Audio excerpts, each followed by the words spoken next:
নমস্কার, আশা করি সবাই ভালোই আছেন। হোম কুক সোনালি চ্যানেলে আপনাদের সবাইকে স্বাগতম। আজ আমি বানাবো চুনো মাছ ভাপা।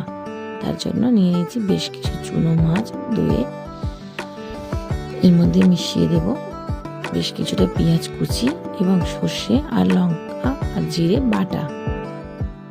একসাথে বেটে নিয়েছিলাম সর্ষে লঙ্কা জিরেকে।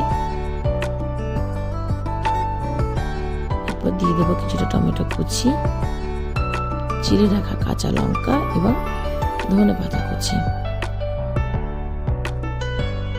মিশিয়ে দেব, দিয়ে দেবো সর্ষের তেল,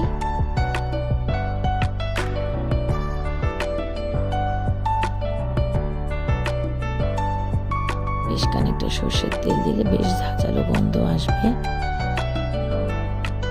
দিয়ে দিচ্ছি নুন,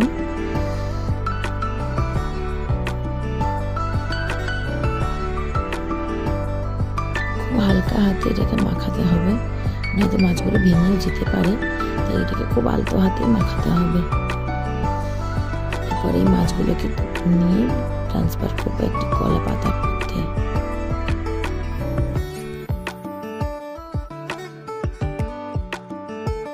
কলা পাতার মধ্যে আস্তে আস্তে করে এগুলোকে বিছিয়ে দিতে হবে।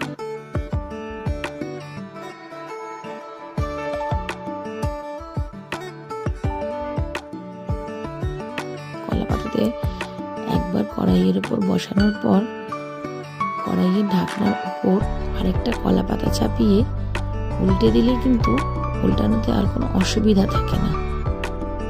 আপনারাও যখন উল্টাবেন ওইভাবেই উল্টাবেন, খুব সুবিধা হয়।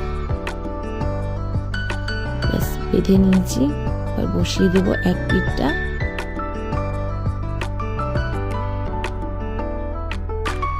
হয়ে গেছে এক পিঠ, আরেক পিঠ উল্টানোটা আমার ভিডিও করা হয়নি, তবে ঢাকনার ওপর আরেকটা কলা পাতা চাপিয়ে উল্টে দিলেই দু পিঠই সুন্দরভাবে হয়ে যাবে। ব্যাস নামিয়ে নিয়েছি আমার চুনো মাছের পাতুরি, দেখতেই পাচ্ছেন এখানে নামিয়েছি।